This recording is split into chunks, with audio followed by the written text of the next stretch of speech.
บ้านไงปากแสงเมืองปากแสงแขวงหลวงพระบางได้จัดพิธีเฉลิมฉลองบุญปดปีเกลอของเผ่ากึมุขึ้นอย่างเป็นขบวนฟดฟื้นโดยภายใต้กันเป็นประธานของทานสมสนิทเฮืองมณีประธานคณะกรรมการปกครองเมืองปากแสงมีทานบุญมีวรรณราชประธานแนวเหลาสั่งซาดเมืองทานสีสุมังพงมะจันในบ้านปากแสงมีบรรดาการนำของเมืองแขกถึกเซินเจ้ากกเจ้าเหล่าเถ่าแก่อาวุโสและพ่อแม่ประชาชนภายในบ้านเขาห่วมทานสีสุมังพงมะจันได้ผ่านบทสรุปในการจัดตั้งปฏิบัติแผนพัฒนาเศรษฐกิจของบ้านประจำปี 2025 และทิศทางแผนการในต้นหน้าให้หุ่งวาซึ่งบ้านปากแสงเมนได้ขึ้นกับสำนักเมืองปากแสงแขวงหลวงพระบางซึ่งเป็นบ้านไงปากแสงโดยมี3ชนเผ่าคือเผ่าลาวเผ่ากึมมุและเผ่ามงมีทั้งหมด273ครอบครัวพลเมือง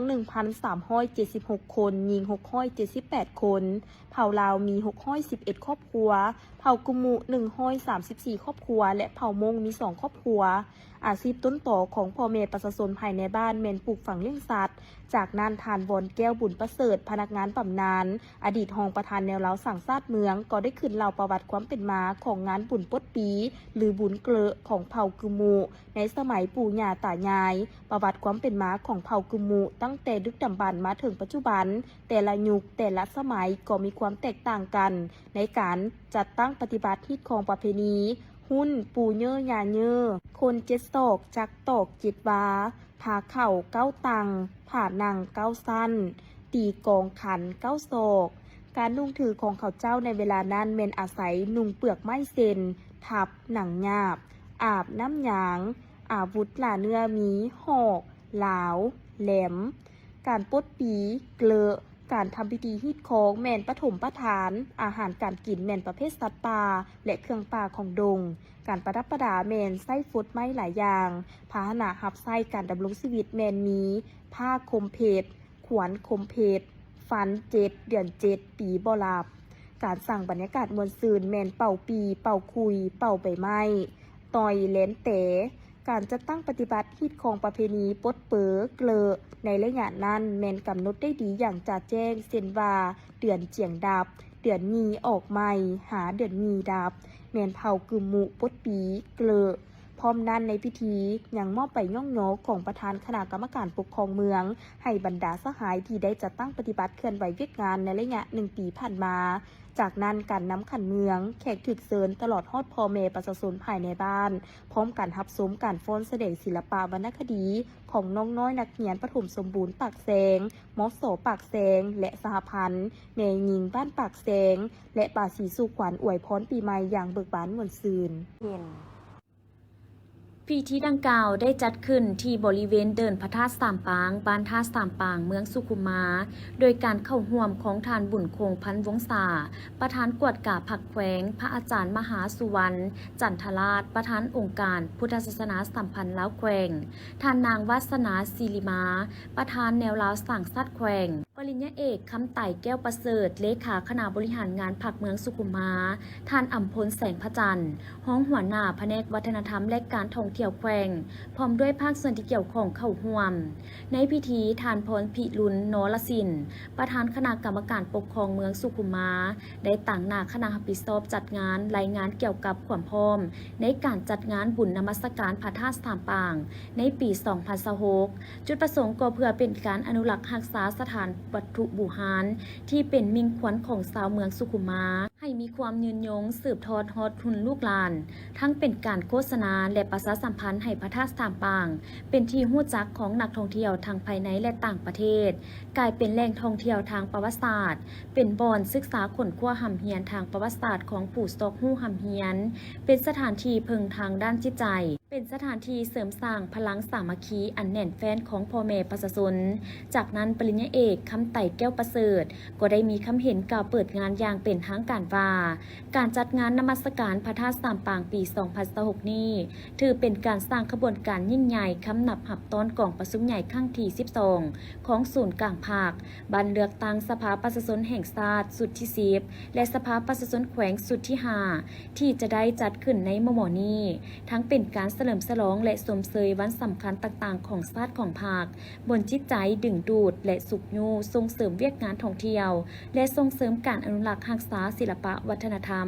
หีดของประเพณีอันดีงามของชาติของท้องถิ่นสุขยูส่งเสริมกระบวนการผลิตหาประกันด้านเสบียงอาหารการผลิตเป็นสินค้าอย่างแข็งแรงตามที่สร้างเศรษฐกิจเอกราชเป็นเจ้าตนเองไปเคียงคู่กับการยกสูงสตรีทชาติเป็นเจ้าตนเองเพิ่งตนเองกุ้มตนเองและสร้างความเข้มแข็งด้วยตนเองสร้างความมั่นคงและมีความหับประกันหอบด้านตามทิศที่ได้กำหนดไว้คือสร้างเมืองสุขุมาให้เป็นเมืองสงบสะอาดสีเขียวหากฐานการเมืองมีความนักแน่นเศรษฐกิจมีความเข้มแข็งตามทิศเอกราชเป็นเจ้าตนเองชนบทได้รับการพัฒนาประชาชนอยู่ดีกินดีกว่าส่วนหลายนอกนี้การจัดงานนมัสการพระธาตุสามปางยังเป็นงานหนึ่งที่มีความสำคัญทางด้านจิตใจของปวงชนชาวบ้านท่าสามปางก็คือประชาชนชาวเมืองเพราะว่าเมืองสุขุมาเป็นเมืองหนึ่งที่มีสถานปูหานด้านประวัติศาสตร์และวัฒนธรรมที่มีความสำคัญต่อกระบวนการศึกษาเรียนรู้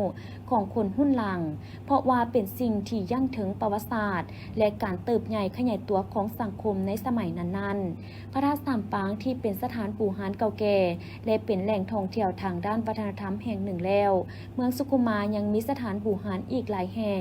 ดังคำโค้งของเมืองที่ว่าสุขุมาเป็นเมืองอู่เข่าล้นสางพระธาตุสามปางเส้นทางปูหานพระล้านจำปาทะลาสองสี่ป่าไม้เขียวขจีสีบายอีเกิงจากนั้นก็ได้มอบไปยั่งยืนหับห้องเอาพระธาตุสามปางเป็นมรดกทางด้านวัฒนธรรมระดับท้องถิ่นของแขวงจำปาสักให้เกียรติมอบโดยทานบุญคงพันวงศาประธานกวดกาผักแขวงหับโดยทานพรพิรุณนรสินประธานคณะกรรมการปกครองเมืองสุขุมาหลังนี้ได้กลายเป็นมรดกระดับท้องถิ่นของแขวงจำปาสักในปี2025ที่ผ่านมาแขวงจำปาสักได้รับห้องเอามรดกระดับท้องถิ่นแล้วจำนวน4แห่งประกอบมี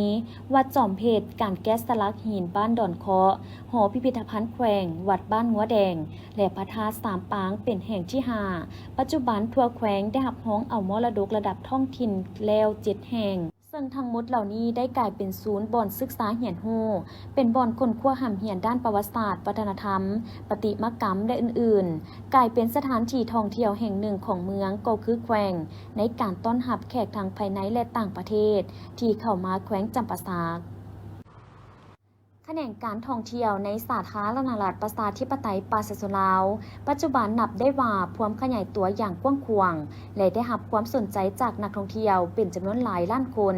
ที่เดินทางเข้ามาเที่ยวประเทศลาวเพิ่มขึ้นทุกปีโดยนับตั้งแต่การระบาดของพยาธิโควิด -19 หยุดเซาลงและประเทศลาวกลับคืนมาเปิดประเทศต้อนรับนักท่องเที่ยวบวกกับการพัฒนาพื้นฐานโครงหลังสะดวกสบายขึ้นเป็นต้นแม่นโครงการทางด่วนเวียงจันทน์หาเมืองวังเวียงและเส้นทางรถไฟลาวจีนที่ส่งผู้โดยสารผ่านเมืองท่องเที่ยวที่สำคัญต่างๆซึ่งแสดงออกจากตัวเลขนักท่องเที่ยวที่เดินทางเข้ามาในแต่ละปีโดยในปี2022มีนักท่องเที่ยวเข้ามา 1,200,000 กว่าเถื่อคนปี2023เพิ่มขึ้นมาอยู่ที่3,400,000 กว่าเถื่อคนปี2024เพิ่มขึ้นอยู่ที่4,100,000 กว่าคนและปี2025จากตัวเลขในระยะ10เดือนคือเดือนมังกรหาเดือนตุลามีนักท่องเที่ยวเข้ามาเกือบ4ล้านคนเฉลี่ยเพิ่มขึ้นจากปีผ่านมาถึง13ส่วนห้อยโดยนักท่องเที่ยวจากประเทศไทยยังมาเป็นอันดับที่1อันดับที่2แม่นนักท่องเที่ยวจากเวียดนามจีนเกาหลีใต้และประเทศอื่นๆซึ่งในปี2025ผ่านมาจุดหมายปลายทางและสถานที่ท่องเที่ยวที่สำคัญและยังคงได้รับความนิยมจนมาถึงปี2026นี้ก็ยังคงเป็นสถานที่ท่องเที่ยวทางธรรมชาติประวัติศาสตร์และวัฒนธรรมได้แก่แหล่งท่องเที่ยวในนครเมืองจันทน์แหล่งท่องเที่ยวเฮือนแพเมืองเฟืองนอกนี้ก็แม่นเมืองวังเวียงและเมืองหลวงพระบางเมืองมรดกโลกที่เป็นจุดหมายปลายทางที่สำคัญของนักท่องเที่ยวตั้งเป้าหมายไว้ถ้ามาเที่ยวประเทศลาวแล้วต้องได้ไปเที่ยวและล่าสุดนี้เมืองหลวงพระบางเมืองมรดกโลกก็ได้รับการย่องย้อจากสื่อสั้นน้ำของโลก NDTV ไลฟ์สไตล์ของประเทศอินเดียให้ติดอันดับที่1ใน26สถานที่ท่องเที่ยวที่บ่ควรพลาดในปี2026โดยเฉพาะแม่นจุดหมายปลายทางที่ยังบ่ทันถูกค้นพบอย่างกว้างขวางแต่เต็มไปด้วยเสน่ห์ที่บ่มีบ่อนใดเท่าเทียมซึ่งเมืองหลวงพะบางแม่นเป็นเมืองแห่งวัฒนธรรมที่โลกต้องมาสัมผัสตั้งอยู่บริเวณจุดบรรจบพบกันของแม่น้ำโขงกับแม่น้ำคานถูกยกให้เป็นจุดหมายปลายทางที่มีเอกลักษณ์เฉพาะตัวด้วยวิถีชีวิตที่ผ่อนคลายคือกับการย้อนเวลากลับไปสู่ยุคที่สงบเงียบและสวยงามทุกมุมของเมืองสะท้อนให้เห็นวัฒนธรรมลาวแท้ๆที่ยังคงรักษาไว้อย่างสมบูรณ์สิ่งที่เฮ็ดให้หลวงพระบางโดดเด่นในสายตาโลกวัดว้าอาหารทองคำและพิธีกรรมประจำวันพระสงฆ์ผูกคองจีวรเหลืองสดใสและวัดเสียงทองอันงดงามสร้างบรรยากาศทางจิตวิญญาณอันลึกซึ้งประสบการณ์ทั้งวัฒนธรรมที่แท้จริงพิธีตักบาตรในยามเช้ากลายเป็นประสบการณ์อันล้ำค่าที่ดึงดูดนักท่องเที่ยวจากทั่วโลกมาสัมผัสธรรมชาติและทิวทัศน์อันงดงามน้ำตกตัดกวางซีมอบทัศนียภาพธรรมชาติอันน่าตื่นตาตื่นใจห่างจากตัวเมืองบ่ไกลจุดชมวิวผู้ซีมอบทัศนียภาพ360องศาเบิ่งเห็นตัวเมืองเก่าและสายแม่น้ำเป็นจุดยอดนิยมของนักถ่ายรูปและนักผจญภัยโดยการได้รับการยกย่องครั้งนี้แม้นสอดคล้องกับการย่องย้อจากสื่อสากลหลายสำนักที่ชี้ให้เห็นว่าลาวกำลังเป็นจุดหมายปลายทางการท่องเที่ยวที่คุ้มค่าและเข้าถึงง่ายที่สุดแห่งหนึ่งของโลกในปี2026โดยหลวงพระบางคือเหตุผลหลักที่นักท่องเที่ยวควรมาเยี่ยมยามลาวและยังเป็นการเชิญชวนให้คนลาวเฮาเองได้หันมาท่องเที่ยวและชื่นชมความงามของบ้านเมืองตนเองหลายขึ้นหลวงพระบางไข่มุกแห่งอาซีตะวันออกเฉียงใต้ที่โลกกำลังจับตาเบิ่ง2026ที่เมืองสังทองท่านคำประเสริฐบุตรดาวงศ์รองประธานคณะกรรมการปกครองเมืองสังทองได้แถลงข่าวให้ฮู้ว่าเมืองสังทองของพวกเขาได้กำหนดเอาวันที่16-18 มังกร2026เป็นมื้อเปิดงานบุญประเพณีกองข้าวหอมสังทองประจำปี2026ซึ่งวันที่16เป็นมื้อเปิดงานและวันที่18เป็นมื้อตักบาตรพระสงฆ์9องค์ติดพันกับงานตลาดนัดวางแสดงขายสินค้าประจำปีขึ้นอยู่ที่บ้านเพียราชเมืองสังทองณเข้าหลวงจันทร์กองบุญข้าวหอมติดพันงานตลาดนัดวางแสดงและขายสินค้าเป็นกิจกรรมหนึ่งที่มีความหมายสำคัญซึ่งพวกเขาได้จัดตั้งปฏิบัติมาหลายปีติดต่อกันและเป็นฮิตของประเพณีอันดีงามของชาติของเผ่าซึ่งเป็นมูลมรดกอันล้ำค่าของบรรพบุรุษของชาติลาวได้ปฏิบัติสืบทอดกันมาหลายยุคหลายสมัยและหลายสิบคนจุดประสงค์เพื่อของการจัดบุญข้าวหอมสังทองนี้ก็เป็นเพื่ออันนึงเป็นเพื่ออนุรักษ์รักษาส่งเสริมวัฒนธรรมฮิตของประเพณีอันดีงามของชาติลาวก็คือประชาชนชาวเมืองสังทองของพวกเราที่เคยได้สืบทอดกันมาตั้งแต่โบราณกาลให้เคียงคู่กับคนลาวชาติลาวก็คือชาวเมืองสังทองให้มีความโดดเด่นสูงขึ้นและเป็นที่รู้จักของสังคมอันที่2เป็นเพื่อเป็นการสุขยุ่ส่งเสริมเวียกงานการท่องเที่ยวให้ได้ครับการพัฒนายกระดับดีขึ้นแนวใส่การดึงดูดให้นักท่องเที่ยวภายในและต่างประเทศเข้ามาเมืองสังทองนับมือนับหลายอันที่3เป็นเพื่อส่งเสริมการขายสินค้ากสิกรรมครอบครัวต้นแบบสินค้าภายในก็คือการสุขยุ่ส่งเสริมเวียกงานทางด้านเศรษฐกิจสังคมของเมืองให้มีความคงตัวดีขึ้นคาดหมายเพื่อรับประกันให้มีความสงบความปลอดภัยความเป็นระเบียบเรียบร้อยความสะอาดจบงามและรักษาได้วัฒนธรรมฮิตของประเพณีอันดีงามของบุญของเขาให้มีความถูกต้องสอดคล้องและ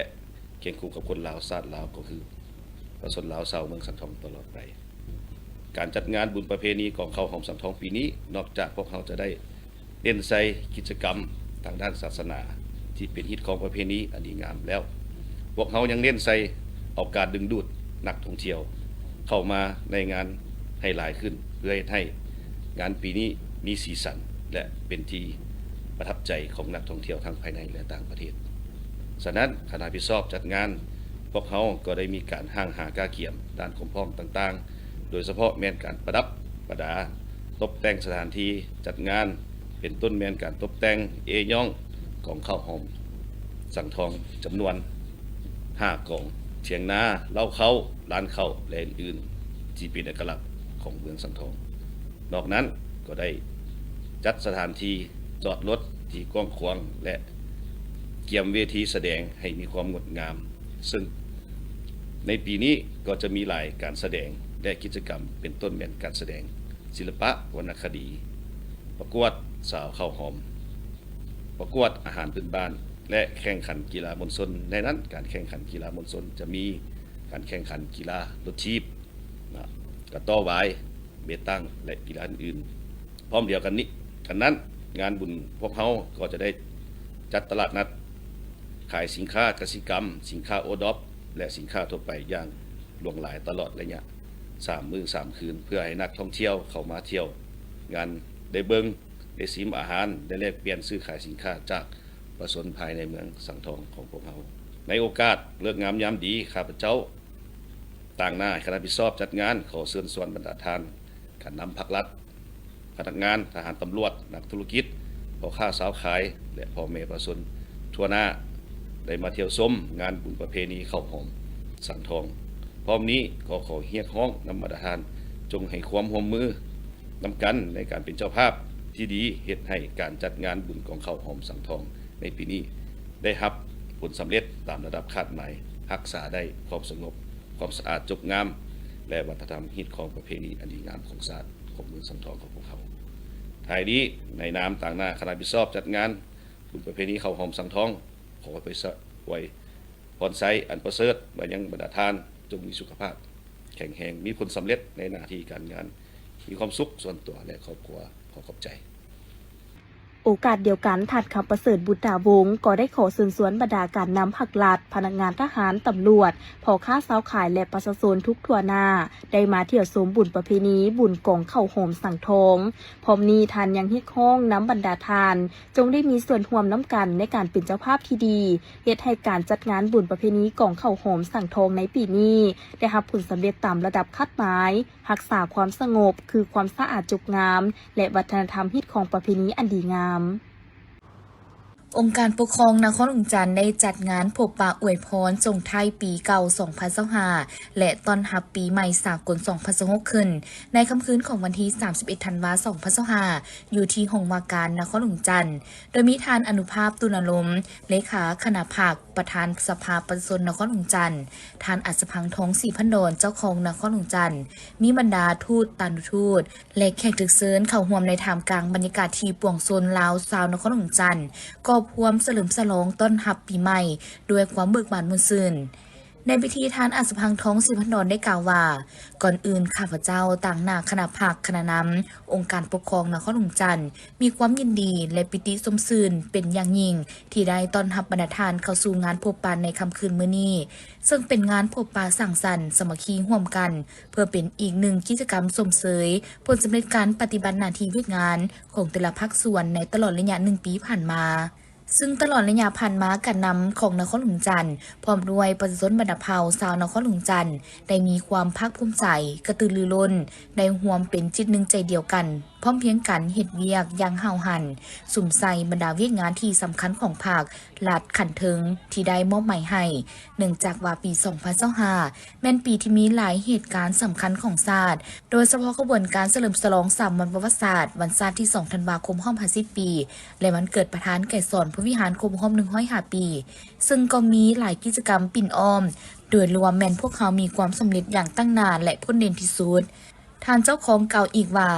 ในน้ำต่างหน้าองค์การปกครองนครหลวงจันทร์ก็คือในน้ำส่วนตัวขออวยพรไซอันประเสริฐให้แก่บรรดาทานจงมีสุขภาพเข้มแข็งมีพลามัยสมบูรณ์หาวหันเบิกบานต่อหน้าที่เวียกงานทุกการปีใหม่ขอให้ทุกท่านมีแต่โชคใสตลอดปีโชคดีตลอดไปจากนั้นในพิธีก็ได้ชมวิดีโออวยพรปีใหม่ของทานทองลุ้นศรีสุรีดประธานประเทศแห่งสาธารณรัฐประชาธิปไตยประชาชนลาวซึ่งมีเนื้อในบางตอนกล่าวว่าพี่น้องห่วมชาติเพื่อนมิตรสหายที่อยู่ไกลและไกลที่นับถือหักแพงทั้งหลายในโอกาสอันสง่าราศีที่พวกเขากำลังพร้อมการส่งท้ายปีเก่าคศ2025และต้อนรับปีใหม่สากลคศ2026ที่มาถึงนี้ในน้ำกันน้ำของพรรคและรัฐและในน้ำส่วนตัวข้าพเจ้าขอส่งคำอวยพรอันประเสริฐมายังพี่น้องห่วมชาติทุกทั่วหน้าที่กำลังดำรงชีวิตอยู่ภายในประเทศรวมทั้งพี่น้องชาติลาวที่กำลังดำรงชีวิตอยู่ต่างประเทศพร้อมเดียวกันนี้ขอส่งคำอวยพรและความปรารถนาดีเป็นยังเพื่อนมิตรสหายจงมีความสุขและความเป็นสิริมงคลในชีวิตมาณโอกาสนี้ด้วยปี ปี 2025 ที่กำลังผ่านพ้นไปนี้เป็นปีที่มีความหมายสำคัญยิ่งสำหรับสาธารณรัฐประชาธิปไตยประชาชนลาวของพวกเขาที่ได้พร้อมกันเฉลิมฉลองบรรดาเหตุการณ์ประวัติศาสตร์ของพรรคของชาติเฮาอย่างเป็นขบวนฟดฟื้นและเต็มไปด้วยความภาคภูมิใจความเบิกบานม่วนซื่นและความเอกอ้างทะนงใจปี 2025ก็เป็นอีกปีหนึ่งที่ปวงชนลาวทั้งชาติได้ร่วมแรงร่วมใจกันผ่านผ่าความยุ่งยากและสิ่งท้าทายทดสอบอันใหญ่หลวงแต่ก็ผ่านพ้นไปได้ด้วยดีและยังญาติได้ผลสำเร็จหลายด้านที่เป็นพื้นฐานเป็นต้นรักษาได้เสถียรภาพทางด้านการเมืองอย่างนักแน่นสังคมมีความสงบและความเป็นระเบียบเรียบร้อยข้าพเจ้าขอแสดงความย่องย้อสรรเสริญที่ปวงชนลาวเฮารักษาได้หมู่เสื้อแห่งความเป็นจิตหนึ่งใจเดียวอันได้ประกอบส่วนสำคัญเข้าในภารกิจปกปักรักษาและพัฒนาประเทศชาติในปีที่ผ่านมาปี 2026 นี้ประเทศชาติของพวกเราจะก้าวเข้าสู่บรรดาเหตุการณ์การเมืองที่สำคัญที่จะดำเนินกองประชุมใหญ่ผู้แทนทั่วประเทศครั้งที่ 12 ของพรรคประชาชนปฏิวัติลาวการกระเกี่ยมเลือกตั้งสมาชิกสภาแห่งชาติสุดที่ 10พร้อมกันพัฒนาประเทศชาติอันแสนหักและห่วงแหนของพวกเขาให้มีความเข้มแข็งและเจริญรุ่งเรืองยิ่งขึ้นในโอกาสปีใหม่อันเป็นสิริมงคลนี้ขออวยพรให้พ่อแม่พี่น้องทุกทั่วหน้าและขอส่งคำอวยพรอันประเสริฐไปยังเพื่อนมิตรทั้งหลายในทั่วโลกจงมีสุขภาพเข้มแข็งและมีความสุขสันติขอให้ปี 2026 เป็นปีแห่งความหวังใหม่ที่จะเห็นประชาชนในทั่วโลกของพวกเขาได้ดำรงชีวิตอยู่ร่วมกันภายใต้ท้องฟ้าสีครามแห่งสันติภาพจากนั้นท่านเจ้าของนครหลวงจันทร์ก็ได้นำพาบรรดาผู้เข้าร่วมงานพบปะอวยพรนับถอยหลังส่งท้ายปีเก่า2025ไปพร้อมๆกันเคียงคู่กับเสียงจุดพลุดอกไม้ไฟขึ้นสู่ท้องฟ้าอย่างสวยงามในท่ามกลางบรรยากาศชาวนครหลวงจันทร์ต้อนรับปีใหม่สากล2026อย่างเบิกบานม่วนซื่น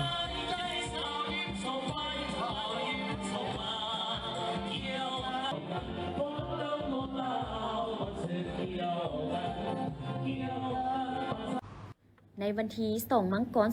2026ท่านธนงไซขุดไพฑูรย์กรรมการประจำภาคหัวหน้าห้องการคณะกรรมการส่งเสริมและคุ้มครองการลงทุนนักเลือกจันทร์ได้ลงติดตามการจัดตั้งปฏิบัติแจ้งการเลขที่ 19 จนว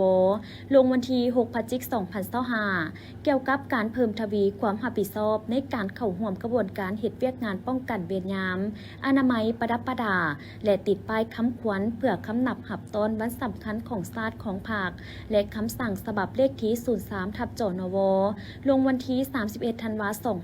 2025ว่าด้วยการเพิ่มทวีความรับผิดชอบในเวียกงานป้องกันเวรยามอนามัยประดับประดาและติดป้ายค้ำขวัญอยู่นครหลวงจันทร์และอย่างนี้ฮอดท้ายเดือนมังกร 2026อยู่เมืองศรีสัตนาคซึ่งมีฐานสิทธิ์ประเสริฐอุเทนทปัญญารักษาการเลขาพรรคเมืองศรีสัตนาคพร้อมด้วยภาคส่วนที่เกี่ยวข้องเข้าร่วมในพิธีท่านธินกรทองคำประธานคณะกรรมการปกครองเมืองศรีสัตนาคได้รายงานโดยย่อว่าปัจจุบันทางเมืองได้ประดับประดาติดถุงผักถุงซาดใส่เสากลางทางอยู่ถนนสายหลักได้ติดป้ายค้ำขวัญใส่สำนักงานปกครองเมืองวงเวียนและห่างห้านจำนวนหนึ่งพร้อมทางได้แต่งตั้งพนักงานป้องกันเวรยามสำนักงานห้องการในบ้านโอกาสนี้ท่านธนงไซขุดไพฑูรย์ได้มีคำเห็นซี่น้ำเพื่อเพิ่มทวีในการจัดตั้งปฏิบัติตามแจ้งการและคำสั่งของขันเทิงเสนอให้องค์การปกครองเมืองสืบต่อเป็นเจ้าการสมทบกับคณะบริหารงานผักเมืองเพื่อลงเหลึกซี่นำหอบด้านให้แก่บรรดาสำนักงานห้องการกลุ่มบ้านบรรดาบ้านที่ขึ้นกับความรับผิดชอบของตนบนพื้นฐานแนวทางนโยบายของภาครัฐและให้มีการเคลื่อนไหวอย่างเป็นรูปธรรมและปฏิบัติด้วยความรับผิดชอบสูงบรรดาท่านที่ถูกแต่งตั้งต้องเป็นเจ้าการในการนำพาและประชาสัมพันธ์ในการเข้าร่วมขบวนการเหตุเวียกงานป้องกันเวรยามอนามัยประดับประดาและอย่างนี้ฮอดท้ายเดือนมังกร 2026กรณีหากมีปัญหาที่เกิดขึ้นภายในบ้านต้องหีบฮอนเสนอรายงานองค์การปกครองเมืองคณะรับผิดชอบและให้พร้อมการแก้ไขอย่างทันการเพื่อรับประกันความสงบและความปลอดภัยจากนั้นก็ได้ลงพบปะกับองค์การปกครองบ้านกลุ่มทาสข่าวและกลุ่มเพียวาดเพื่อซี่น้ำการจัดตั้งปฏิบัติตามแจ้งการและคำสั่งดังกล่าวพร้อมทางได้มอบน้ำดื่มและเครื่องอุปโภคบริโภคจำนวนหนึ่งเพื่อสุกยูเข้าในเวียกงานป้องกันเวรยามภายในบ้านพร้อมเดียวกันก็ยังได้ลงเบิงการประดับประดาอยู่ภายในเมืองศรีสัตนาคตื่มอีกเ พื่อคำนับหับตอนกล่องประชุมใหญ่ผู้แทนทั่วประเทศครั้งที่ 12 ของพรรคประชาชนปฏิวัติลาวที่จะจัดขึ้นในระหว่างวันที่6-8 มังกร 2026 นี้ดังนั้นในวันที่5 มังกร 2026 การนำขั้นสูงของพรรคประชาชนปฏิวัติลาวนำโดยสหายทองลุ้นศรีสุริตเลขาธิการใหญ่คณะบริหารงานศูนย์กลางพรรคประชาชนปฏิวัติลาวพร้อมด้วยคณะได้เข้าวางพวงมาลาอยู่ที่อนุสาวรีย์นักรบนิรนามหรือดาวแดงการวางพวงมาลาในครั้งนี้เป็นการแสดงถึงความเคารพหักความกตัญญูรู้บุญคุณถึงคุณงามความดีนำใจต่อสู่อย่างพิละอาจหาญและบ่ยอมจำนนของบรรพบุรุษลาวก็คือบรรดานักรบปฏิวัติของลาวที่เสียสละชีวิตเลือดเนื้อเพื่อภารกิจปฏิวัติอย่างองอาจกล้าหาญภายใต้การนำพาซี่น้ำของพรรคประชาชนปฏิวัติลาวเพื่อญาติเอาเอกราชมาให้ประเทศชาติญาติได้ศาสนาและประกาศเอกราชสถาปนาเป็นสาธารณรัฐประชาธิปไตยประชาชนลาวขึ้นอย่างสง่าผ่าเผยจากนั้นก็ได้สืบต่อวางกระตาดอกไม้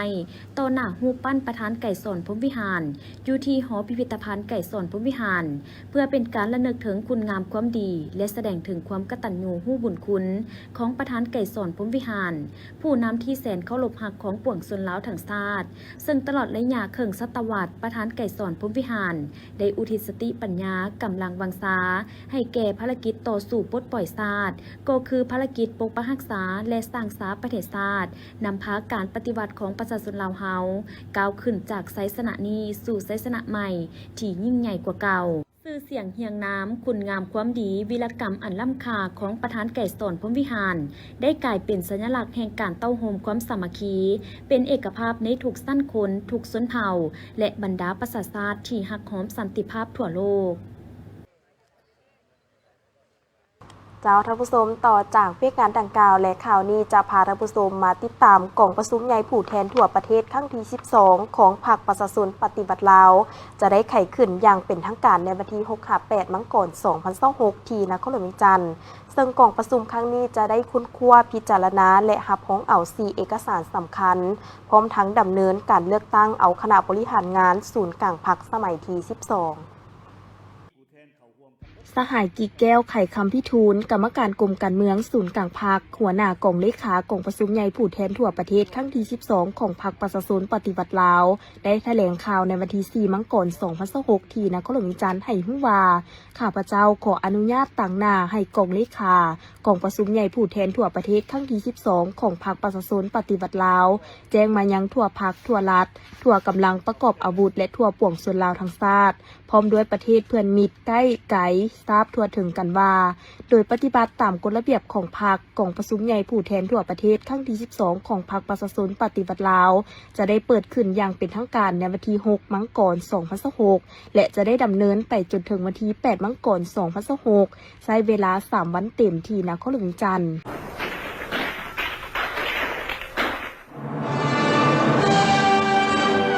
ท่ามกลางประเทศชาติถึกหุกหานอย่างนักหน่วงพรรคประชาชนปฏิวัติลาวได้กำเนิดเกิดขึ้นเพื่อนำพาการต่อสู้กูซาต้านฝูงม้านผู้ฮาวีซึ่งกองประชุมใหญ่ครั้งที่1ของพรรคได้ไขขึ้นในวันที่ 22 มีนาปี 1955 อยู่เขตที่มันซ้ำเนือซึ่งแมนนักปฏิวัติที่ดีเด่นเข้าห่วมสาวสหายเป็นตัวแทนให้แก่สมาชิกพรรค400 กว่าสหายกองประชุมใหญ่ครั้งนี้ได้ตกลงเป็นเอกสารใส่สื่อพรรคว่าพรรคประชาชนลาวซึ่งแมนพรรคประชาชนปฏิวัติลาวในปัจจุบันการสั่งตั้งพรรคแมนมีความหมายอันยิ่งใหญ่ต่อการปฏิวัติลาวเพราะว่าเป็นขีดหมายแห่งการขยายตัวกระโดดคันและเป็นบาดเลี้ยวในประวัติศาสตร์ของการปฏิวัติลาวภายหลังมีพรรคนำพาการต่อสู้ก็ได้รับไสสนะอย่างเลียนติดจากบ้านหบนี้สู่บ้านหกใหม่ขยายเป็นวงกว้างไปทั่วประเทศและย้อนถึกปราศัยอย่างนักหน่วงพวกจักรพรรดิจึงยอมเซ็นสัญญาเสือแนวในปี 1962 ย้อนการนำพาอันสลัดซองไซของพรรคได้นำไส้3 บาทโคนยุทธศาสตร์ลุกฮือขึ้นยึดอำนาจในขอบเขตทั่วประเทศประกาศสั่งตั้งสาธารณรัฐประชาธิปไตยประชาชนลาวอย่างสง่าผ่าเผยในวันที่ 2 ธันวาคม 1975 ซึ่งเป็นไสสนะอันยิ่งใหญ่ของการปฏิวัติลาวภายใต้การนำพาอันเก่งกล้าของพรรคประชาชนปฏิวัติลาว ข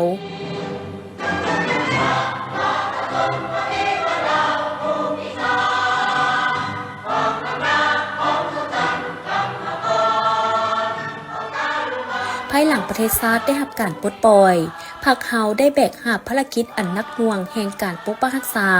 และสร้างสาพัฒนาประเทศชาติตามอุดมการณ์สังคมนิยมที่สว่างไสวเฮ็ดให้ความเจริญรุ่งเรืองเกิดขึ้นในดินแดนของลาวและนับวันจะยิ่งสวยงามวัฒนาถาวรตลอดไปสมเสยกอกประสุมใหญ่ผู้แทนทั่วประเทศครั้งที่12ของพรรคประชาชนปฏิวัติลาวอย่างสุดใจ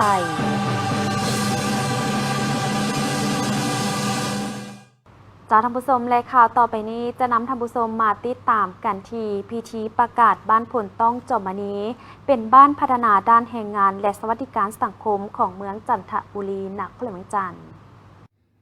พิธีได้จัดขึ้นที่วัดบ้านนากาวโดยการเข้าร่วมของท่านนางสุสดาศรีหาวงศ์รองประธานคณะกรรมการปกครองเมืองจันทบุรีท่านนางดาวรเศรษฐาวันไซหัวหน้าห้องการแรงงานและสวัสดิการสังคมเมืองจันทบุรีท่านรัศมีมุนละสิ่งเลขาพรรคบ้านในบ้านผลต้องจอมนีมีบรรดาคณะพรรคคณะนำเมืองพร้อมด้วยคณะองค์การปกครองบ้านและพ่อแม่ประชาชนภายในบ้านเข้าร่วมในพิธีผู้เข้าร่วมก็ได้รับฟังบทสรุปตีราคาในการสร้างครอบครัวและบ้านพัฒนาด้านแรงงานและสวัสดิการสังคมของบ้านผลต้องจอมนีเมืองจันทบุรีนครหลวงจันทร์ในนี้โดยปฏิบัติตามข้อตกลงฉบับเลขที่2196/ฮสสลงวันที่20 มิถุนายน 2016ของรัฐมนตรีกระทรวงแรงงานและสวัสดิการสังคมว่าด้วยการสร้างบ้านพัฒนาด้านแรงงานและสวัสดิการสังคมภายใต้การชี้นำของคณะประจำพรรคเมืองห้องการแรงงานและสวัสดิการสังคมเมืองคณะรับผิดชอบและคณะพรรคองค์การปกครองบ้านที่ย้ำใดก็ได้เอาใจใส่ในการนำพาพ่อแม่ประชาชนจัดตั้งปฏิบัติแผนพัฒนาการสร้างบ้านเป็นบ้านพัฒนาแรงงานและสวัสดิการสังคมเริ่มแต่ต้นปี 2025ตาม3 บาท 9และสามารถประกาศบ้านผลต้องจอมนีเป็นบ้านพัฒนาด้านแรงงานและสวัสดิการสังคมของเมืองจันทบุรีนครหลวงจันทร์โอกาสนี้ในพิธีก็ได้มีการมอบใบยั่งยืนครอบครัวพัฒนาด้านแรงงานและสวัสดิการสังคมจำนวน831ครอบครัวและบ้านพัฒนาด้านแรงงานและสวัสดิการสังคมจำนวน1บ้านคือบ้านผลต้องจอมนีเมืองจันทบุรีนครหลวงจันทร์จากนั้นก็ได้มีการตัดแถบผ้าพร้อมทั้งหลั่นข้อง9 บาทและเปิดป้ายบ้านพัฒนาด้านแรงงานและสวัสดิการสังคมอย่างเป็นทางการ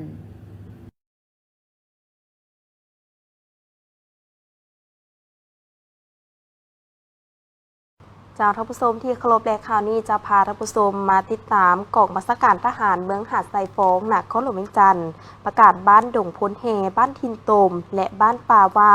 เป็นบ้านป้องกันชาติเข้มแข็งพิธีจัดขึ้นในวันที่31 ธันวาคม 2025